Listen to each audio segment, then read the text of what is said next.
welcome to the Brain Crops podcast. I'm your host, Chelsea Myers, where my mission is to lift and bless 100 million people to access their truth.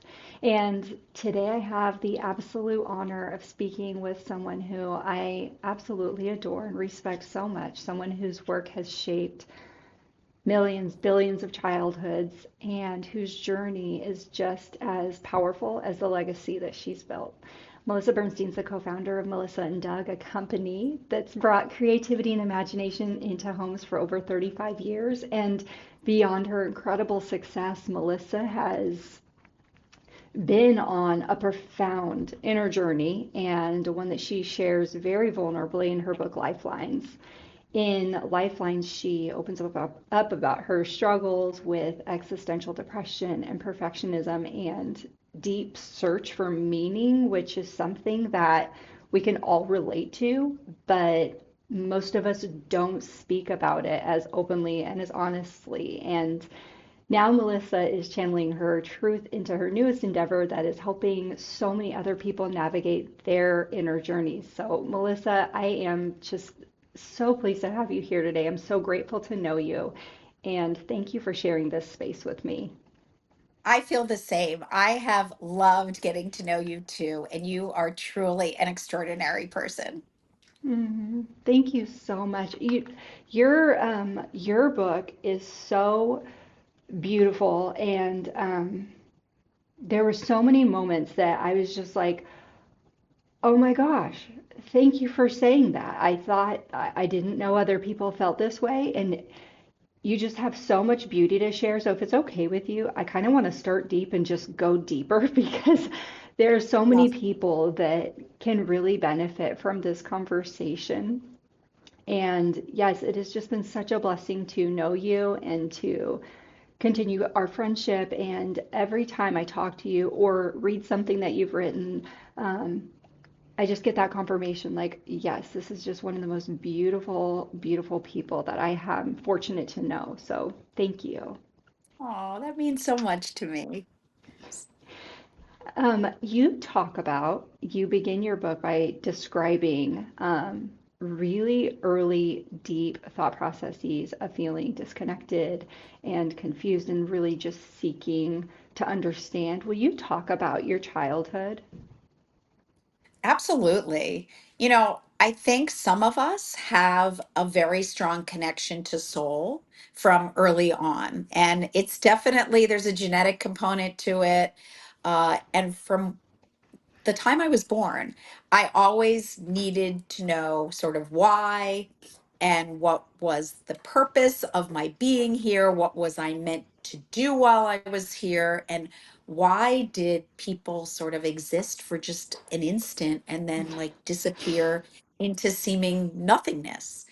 And, these are deep questions for adults, but unfortunately, I was thinking them from like my earliest recollection.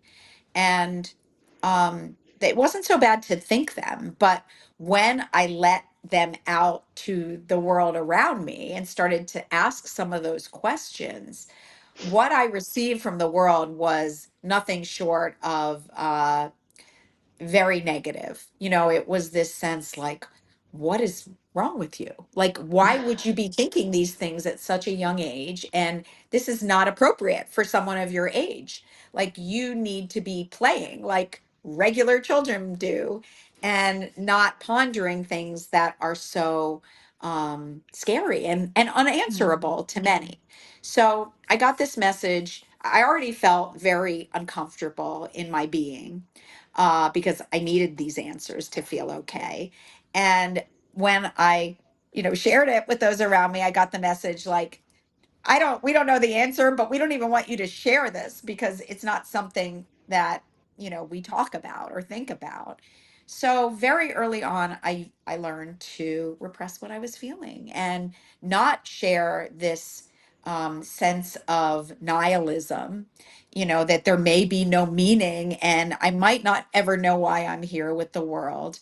And that ended uh, in a very bad dynamic where I had to push down everything I really felt and basically engage in three I call it the three P's, three very negative modes of being in the world, which were centered around perfectionism, because I couldn't be accepted for my odd self. I had to be perfect in everything I did and everything I was, pleasing in that, again, because people wouldn't accept me as who I was, I had to be a pleaser and be someone that everyone said, wow, she does everything we ask her to do. And she just comes, she comes up to bat every time we ask her to. And then the last was performance. And I had to become an incredibly good actress at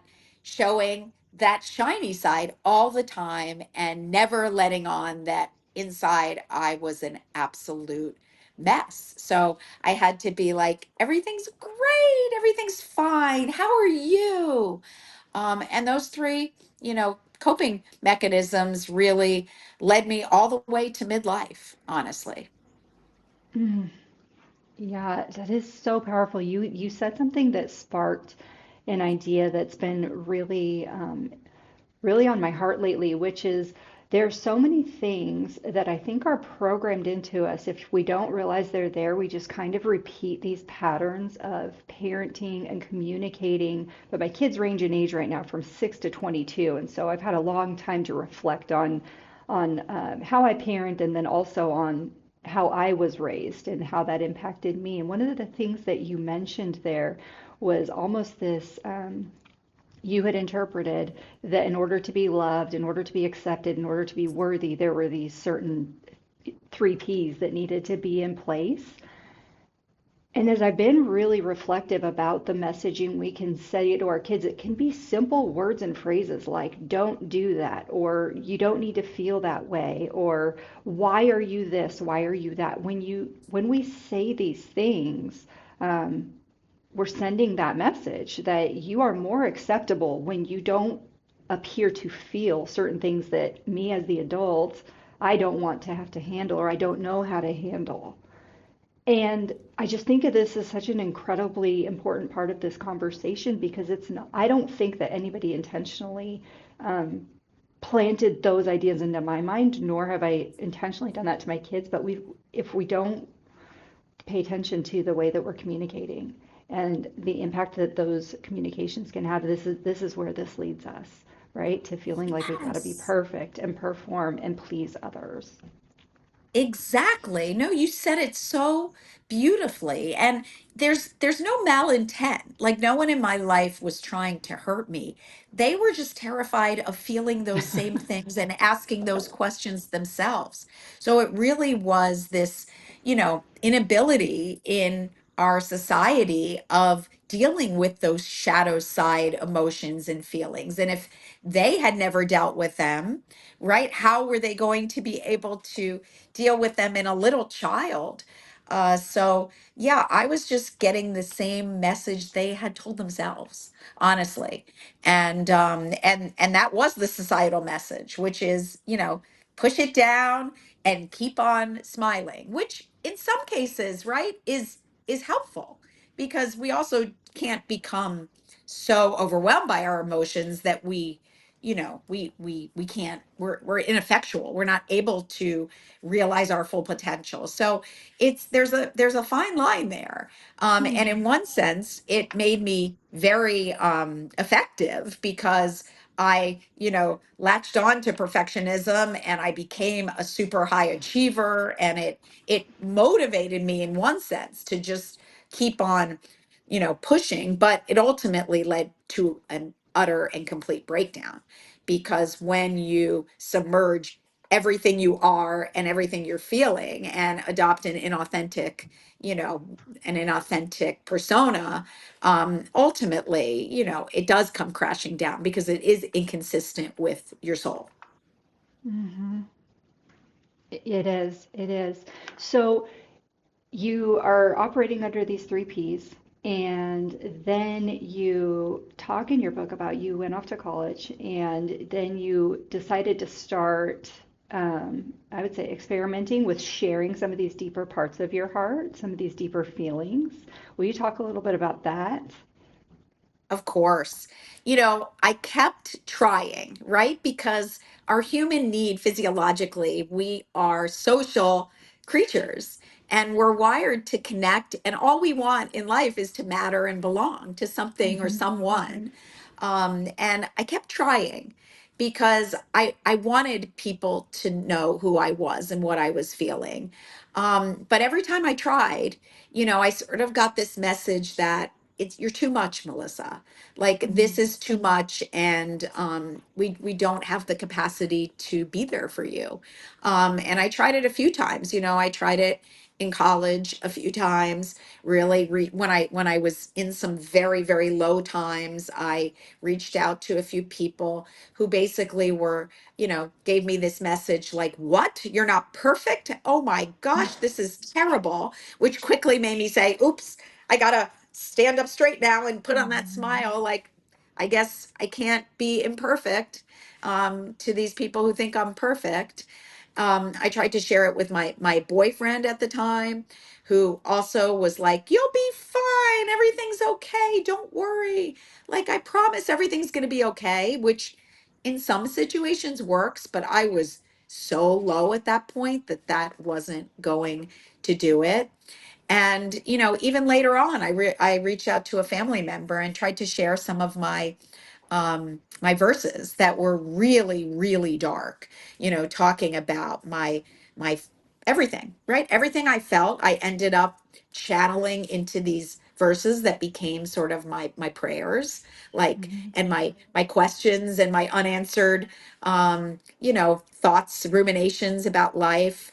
And in them, ironically, a lot of times was sort of the answer that I was hoping to hear from the outside world, but that I had to give myself. And I shared those once with a family member, and she didn't respond for like months. And, of course, this was like the first time I'd shared my heart. And every day I was like, why is she not responding? Like, I put myself out there. And finally, I had to ask her, this is awful. I had to say, I sent you like 20 of my verses. What did you think? And she said, something again, I still don't forget. And this was probably 30 years ago. She said, wow, you were really in a low place. And I'm so glad you're not there any longer. And I had to like shake my head. And it forever changed our relationship because I wanted to say, which I knew I couldn't, like, what are you talking about? I'm there right now. Like, this is my normal state. Like, this isn't somewhere I Hmm. was. Like, I'm here, and that's why I'm trying to reach out to you. And you're kind of saying like, I have no capacity to hear you and deal with it. I want to put it in a past box and just move on. Um, and it was just that final sort of message that I believed at the time that no one was there for me. Now that was a false perception. So the good news about all this is it does have a very beautiful silver lining. But in the capacity I was, it was just the final message that no one would ever accept me for who I was, and no one had the capacity to hear me in anything that wasn't like shiny, beautiful stuff. And one of the things that stands out, excuse me, that you said in your book is that you realized or you came to the conclusion that you didn't need friends who only saw you in your facade. And I thought that was so profound. I was like, oh my gosh, how much energy do we exhaust, um, walking down the Exactly. wrong road? But we do need friends. So the problem was it basically gave me permission to sever contact with everyone. And Mm. that's the isolation is the pathway to depression. So it's the first, when you start to disconnect from relationships, you are headed in the wrong direction to fulfillment. So, yes, it was the right answer for what, I was experiencing, because I'd rather have no one by my side than people who needed me to be someone I wasn't. But unfortunately, I hadn't yet realize that there are people who would accept me exactly as I was, many of them. So for me, then it just led me to sever all relationships, thinking in this false belief that no one is Mm. going to ever be here for me. So it was positive in the sense that I was taking, I was taking a stand, but it was a stand that can lead to very dire consequences. And it did. It was not a good move. And well, and I also want to recognize the bravery in that because you have this friendship and you basically, in essence, were testing to see, okay, how much of me, how open can I be with you, how vulnerable can I be with you, and still maintain this level of relationship and openness that we share. And it sounds like the answer for that friendship was, no, this isn't for me, or at least this version of our friendship isn't for me. And I Yeah. just want But you know to, what? There's a very clear irony in all this too, because when I was in college, I had at least 3 or 4 people come to me who were in terrible states of despair. And I always would say, why do they come to me? Like I'd look around like, why are they telling me that they're, so um despairing that they're contemplating potentially even, ending their life. And I back then didn't have the capacity to handle that. So it's really fascinating that, I could have had an instrumental part in a few people's lives and really helped them. But because again, I hadn't yet accepted that the bowels of despair in myself, I wasn't able to help those who I really could have supported. So I was doing the very same thing to some people who came to me and thinking to myself, like, I don't have the capacity. Like I'm at that point myself. Like I can't help them.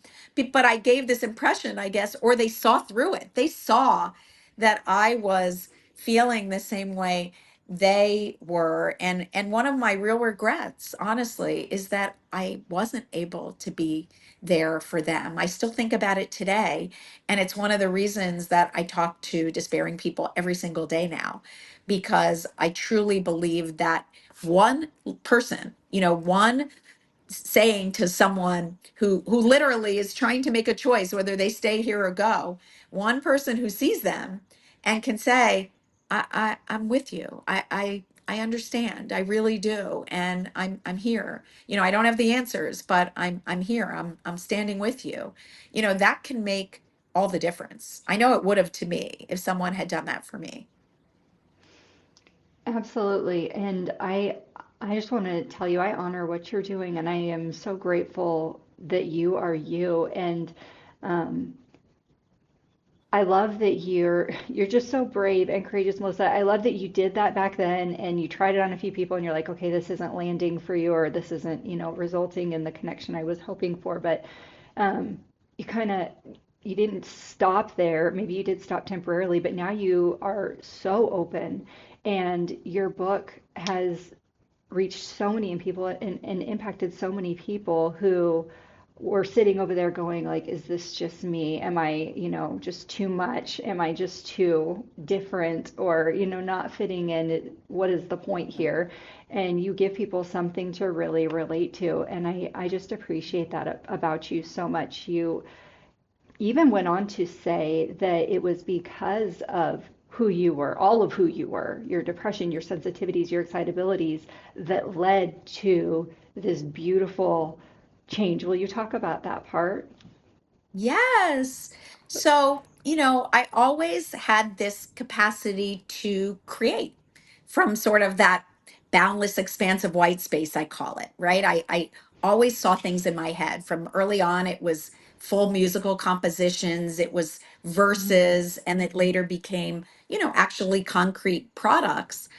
And I always found it to be a curse because I literally couldn't stop my mind from contriving these ideas. And it was almost like a ticker tape running at the top of my brain.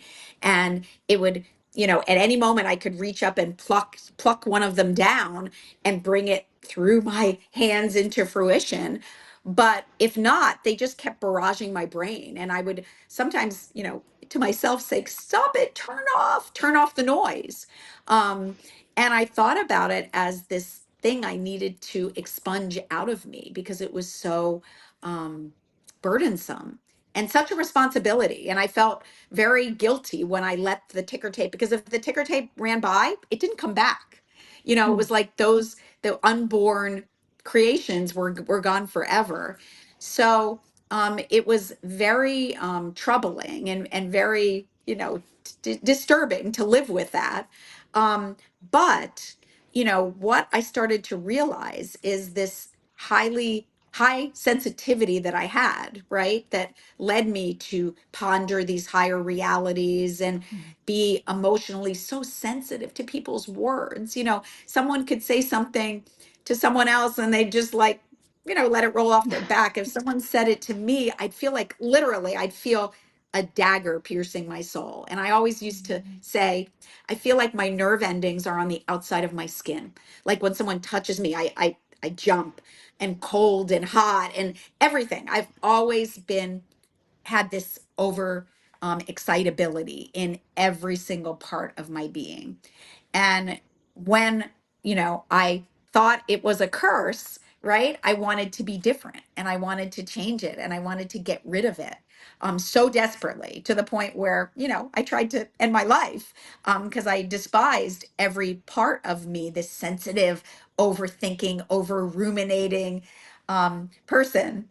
But as I began to go through therapy finally in middle age, when I admitted that I wasn't perfect.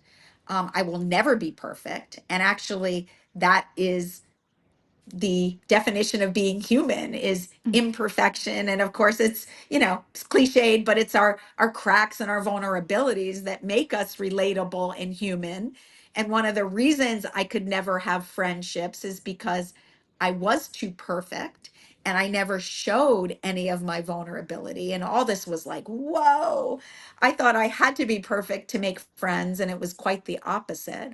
So once I started to go on my journey of self-awareness, and instead of racing away from myself and everything I was feeling and thinking, I started of the very scary process, and I needed the help of a beautiful therapist who became one of my dearest friends. I needed help to go in because the bowels of the darkness I felt were so dark that I didn't think I could even go there. I thought I would disappear into the darkness. Yet, I also had the capacity for this incredible euphoria. Like I could go to the peaks of Mm. euphoria through nature and creating, and the joy of seeing, a child's wonder and awe at the world. So I started to see that I had believed I was only darkness. Literally, I had this false belief that you are darkness, you have no capacity for light, to finally, once I touched the darkness and saw that it was one part of my emotional spectrum, but I could actually, and I always had been able to, many of my verses are not dark. They're about I thought they were all dark. They're about the profound beauty of nature and these little aspects of nature that are so akin to our human experience. So once I realized that I'm not just one point on the spectrum. I am the entire spectrum in all its darkness and all its light. And I can harness that full spectrum and create out of that full spectrum. That's when my curse turned into a blurse, which is a blessing and a curse. And I realized that if I can learn to manage this condition, which is called, by professionals, overexcitability, it's a heightened sensitivity to every single thing. If I can learn to allow it and accept it and even channel and harness it, that I can create to lengths that I never thought possible. So that became, a 5-year journey to really understand that I was a full spectrum of emotion, to learn all these flawed mind beliefs that I had believed to be true, that no one would ever accept me for who I was, that I was entirely alone, that I needed to be perfect. I had developed some very dogmatic principles that were inconsistent with living. If I read my negative beliefs, no wonder I tried to end my life. Like they were inconsistent with living. Like no one could do what I thought I needed to do to be okay. So as I began to reframe them into more positive and conducive to living truths, I was finally able to do what I thought was the impossible, which was develop real, meaningful friendships. And, today, which is only about 10 years after I started my journey, from literally full repression, full performance mode to accepting my true self. Today, I can say I have, some of the most incredible friendships. People who, like, I can't imagine, being here without, and people who truly accept me unconditionally for who I am. And that was really perhaps the most critical piece that was missing from my life. And you're saying that took place, like that ability to have that depth of connection took place just in the last 10 years. Yes, I had no I mean, I had friendlies, you call them Hmm. friendlies, like a lot of people who would be like, "Hey, Melissa, how are you?" In that high voice, when you talk in the high voice, "Hey, how's it going? Great, great. How are you? Good, good. Everything's great. Bye." The people you chat with at the, because I have six children, the people you chat with at the sporting events, and you talk about stuff. You talk about your kids, but it Hmm. wasn't cracking the surface. And they were fine. I had a lot of those. Um, but no one who got to see the real me. And it was only when I finally said, "You know what? I'm coming out. I Hmm. am literally coming out as," and I felt very impassioned that I needed to be the voice for so many creative people who, were hiding in the shadows or took their lives because people wanted what they created but didn't accept them for who they were. Hmm. Because, the truth is, creatives, if you're really creating something from nothing, I mean, you are going to hear voices, you are going to see things in your head, you are going to mutter to yourself. Like, I have a lot of very odd quirks that I've practiced, hiding from the world. But the truth is, I'm an odd, quirky person because I think in really divergent ways. So I felt like, I need to be not only a voice for myself, because in order to be authentic, I have to share my experience. And at this point, I didn't even honestly, I hoped that I would be able to find people who felt as I did, but I wasn't sure. And to be honest, I didn't even care. At this point, I knew to get beyond it because I didn't want to get stuck in it. I wanted to be able to say, "This is who I am, take it or leave it." Like, hopefully, I can give voice to feelings that others have had as well.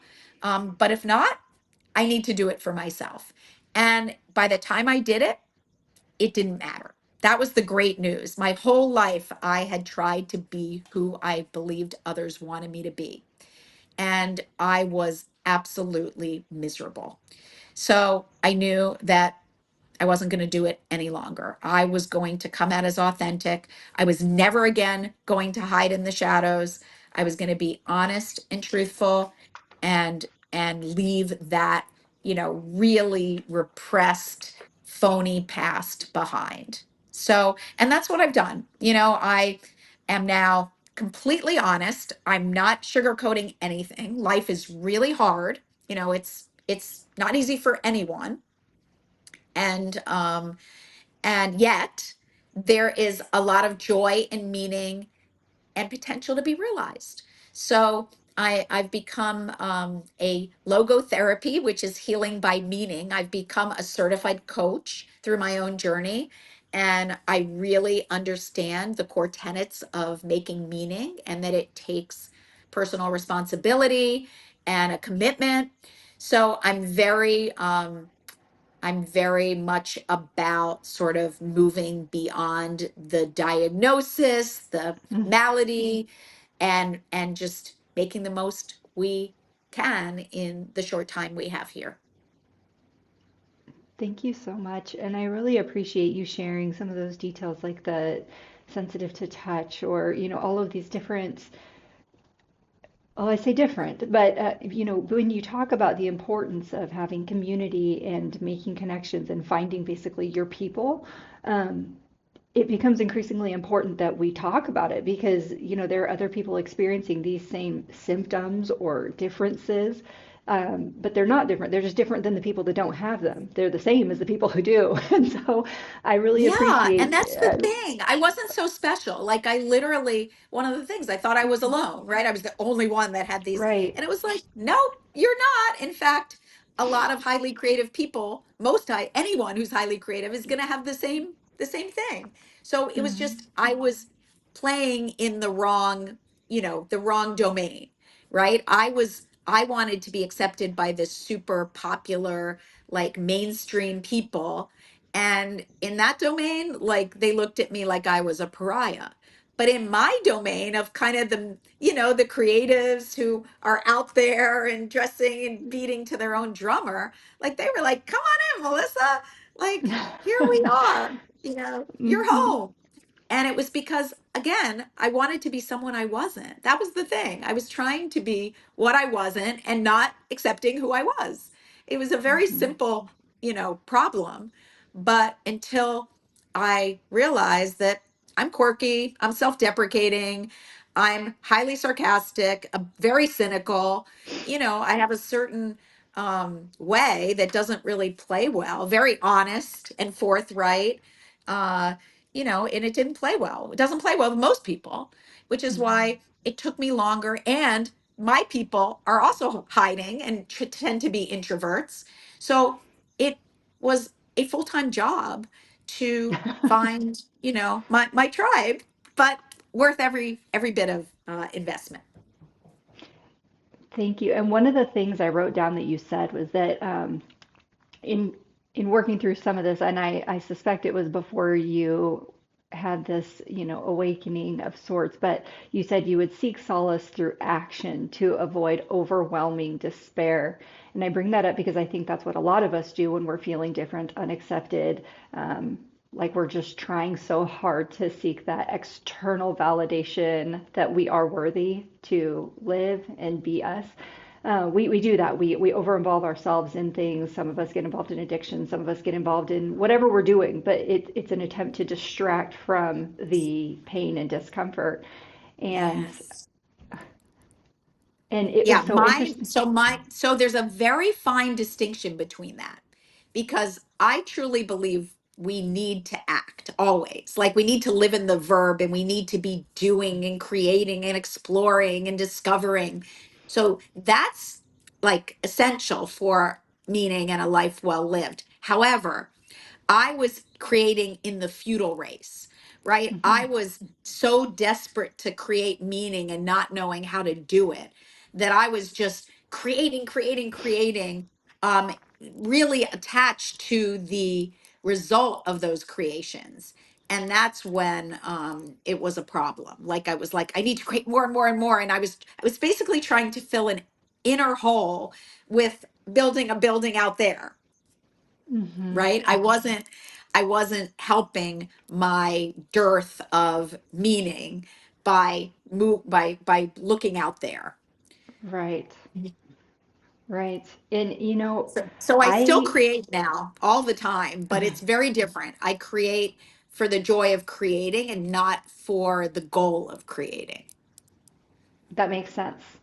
Yes, that makes so much sense. And there have been so many times I didn't bring tissue in here. There have been I'm trying to hold it together for this Mhm. conversation, but I mean, you even had me crying the first time that we met because I asked you just a second ago. I was like, so this has been in the last 10 years that you've had those connections, but you've been creating and bringing joy to so many people for decades. I remember, Melissa, I remember the first time that I found your toys. That's why I reached out a while back and I was like, hey, when did you guys enter Target? Because when my oldest was just a toddler, I ran into Target to get some things. It was nearing Christmas time.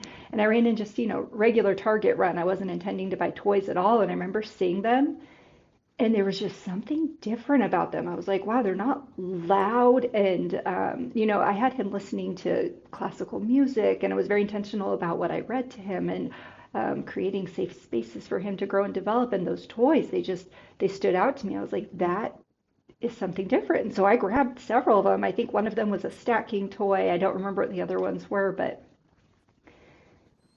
it's so touching to me that you were lonely, misunderstood, not even fully embracing yourself for who you are. And at the same time, you were bringing magic. I mean, you were bringing Santa Claus into people's homes every year. You were bringing the magic that sparked children's creativity before they were beaten down and taught that they shouldn't feel their feelings.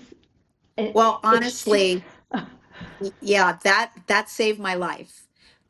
It was the first when I started to create toys, it was the first time that I realized that, because for all those years I had felt only darkness and I had channeled it into more darkness. Everything I created, all my songs were in minor keys with depressing lyrics, most of my verses. I mean, I had a few that were about nature, but 90% of them were about, mortality and really dark things. What would the world be like when I wasn't here? But toys, it was the first time that I realized that I could take that very same chaos that existed within and choose whether to channel it into darkness or whether to channel it into light. And when I realized that I could take, like I actually had a choice and I had a measure of control over my own inner angst. And once I realized, wait a second, Melissa, you can take all the same things you've been feeling, all this fear about mortality and the world and all the problems and suffering going on, and you can make a toy out of it. That was the first time that I felt able to breathe. And it was the first time I saw there might be a purpose to what I've been feeling. Because before that, my true despair came in thinking that maybe there was no reason I was here. And there was nothing I could do to make meaning while I was here. And if that was the case, then what was the point?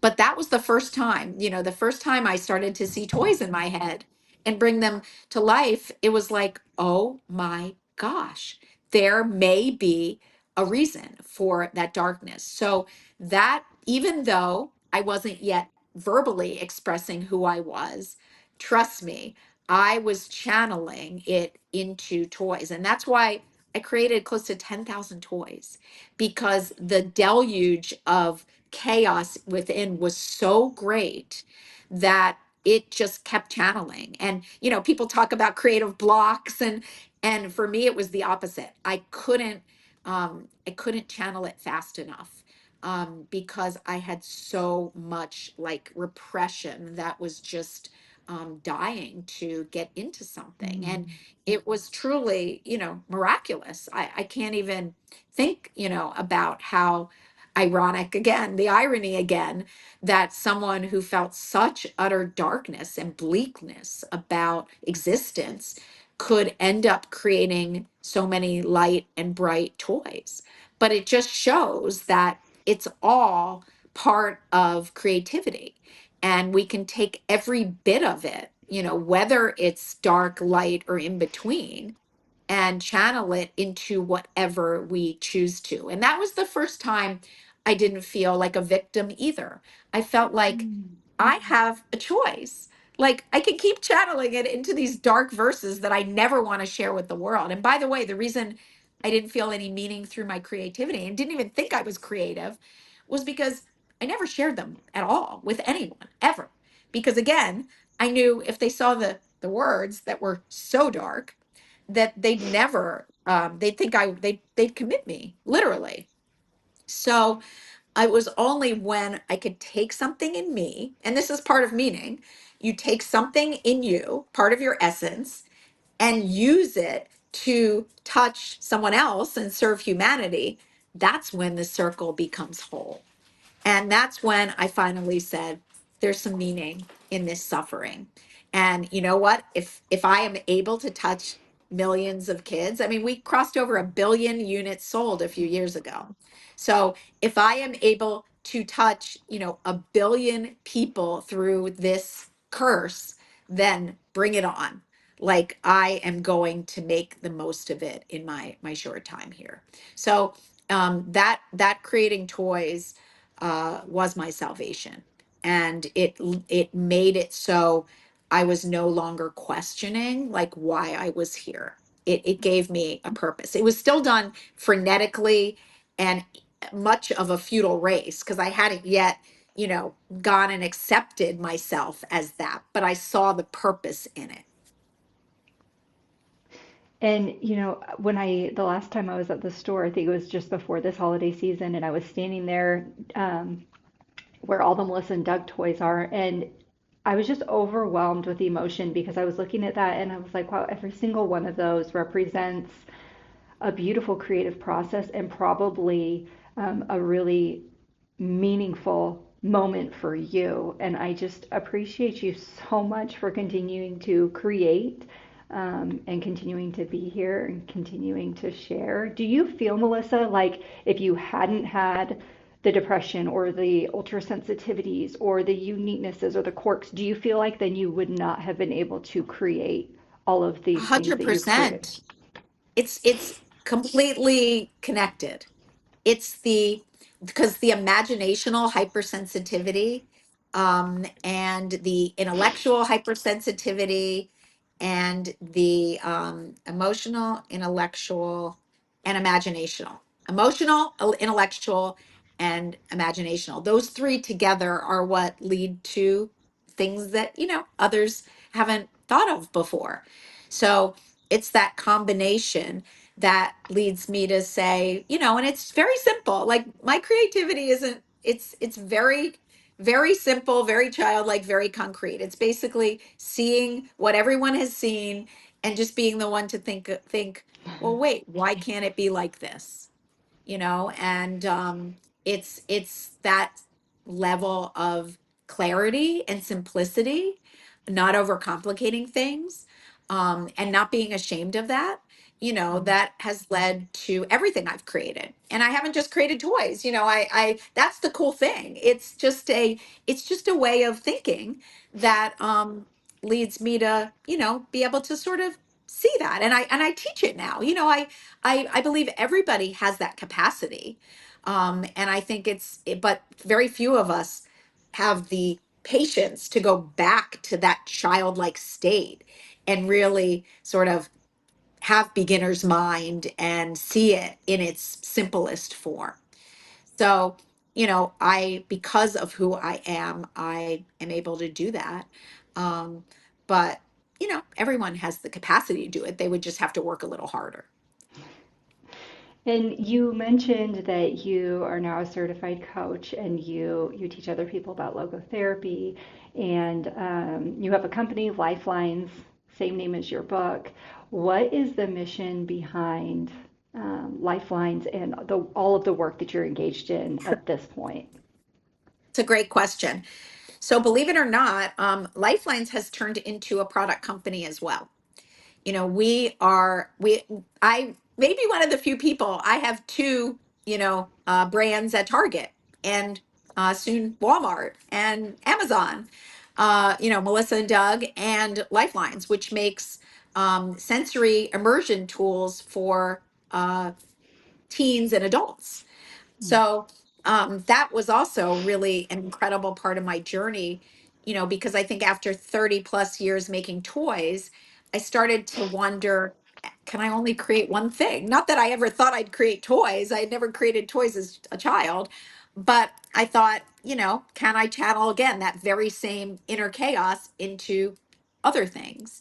And it was terrifying, honestly, after doing the same thing for 30 plus years to say, I don't know. Will I succeed? Will I be able to do this? Like everyone, Mhm. it was a brand new thing and I was really scared. But it's been really pleasant to see, now I'm creating products for people like me. And I've never created something for me. So that's been fun. But Lifelines basically, our mission and our premise is that everyone, humans have anxiety as part of being human. Like anxiety is endemic to human existence. And I know we don't believe that today and we think we need to rid ourselves of anxiety. But honestly, you can't be human and you can't grow without anxiety. Mhm. Anxiety is a precursor to growth. And anytime you do something new, our mammalian response is to fight, flight, or freeze. So anytime you do something out of the ordinary, you are going to feel anxious. So if we try to expunge anxiety, we will put ourselves in a tiny little box and never experience the joy of life. So it's about learning to accept, allow, and manage anxiety, that we can operate within the fear, right? We can feel the fear and still do everything we want to do. So I realize that my senses are the catalyst to grounding. Anytime I start to feel my anxiety rising or I'm triggered by something, which I still am multiple times each day, I realized that if I engage my senses in nature, in smell, in sound, in sight, I start to come back to homeostasis. And what Lifelines has done is we believe by using our senses, which are innate in all of us, we can interrupt that stress response and activate a state of calm and joy. And we have lots of content on that. I talked about that for many years. We gave workshops, and now we've created tools that stimulate your senses very simply. I have one with me that I use all the time. It's my grounding stone. So it has my scent inside it. It's got this cool little fidget on the top.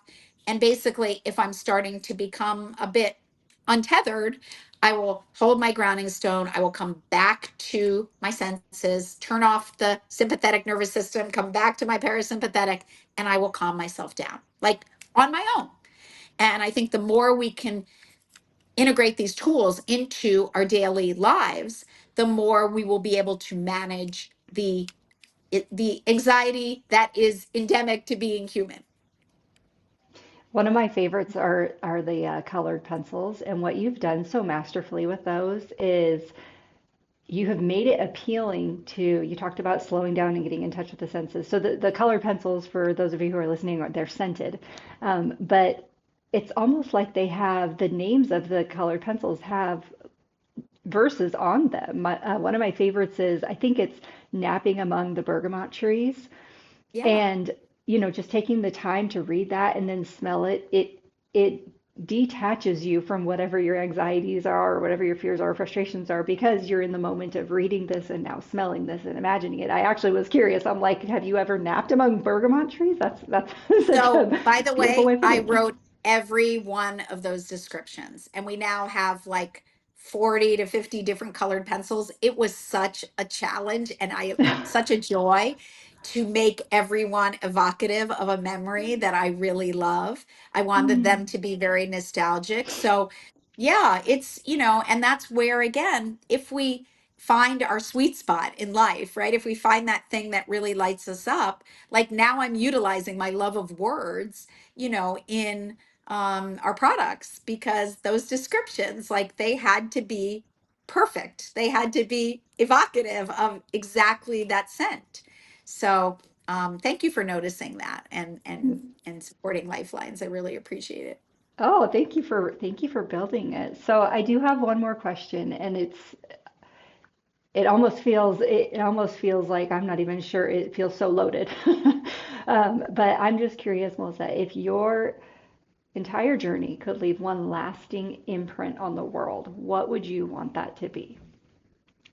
It's a great question. And it's very clearly that we all have capacity to channel our darkness into light and make meaning.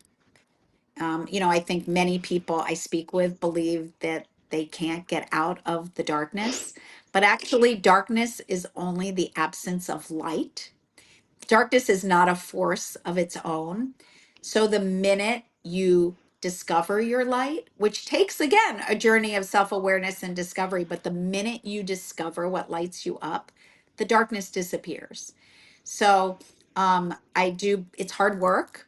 And for some of us who are really mired in the muck, it will take some work. But isn't that what we're here for? Even if that work takes us, to our older age. Like, wouldn't you rather spend your life on that, your own well-being, and make yourself your life project than anything else? Absolutely. Well, thank you so much for all of your work, and thank you for being you, and thank you for being brave and courageous and so generous to share yourself with the world, Melissa. Well, thank you for doing this. Your conversations are so incredible, and I love hearing them. So, thank you for bringing your unique essence to the world. Thank you. So, okay, if people want to find you, lifelines.com is a good place to go. Incredible products there. What else would you suggest? Yeah, they can email me directly. I love to respond to emails. I'm Melissa, Melissa, @Lifelines, Lifelines.com. Perfect. Thank you, Melissa. This has been such a treat. Me too. I loved it. Thank you. I appreciate you joining me for today's episode. Be sure to rate, review, and subscribe to the show to help you create the life you truly desire.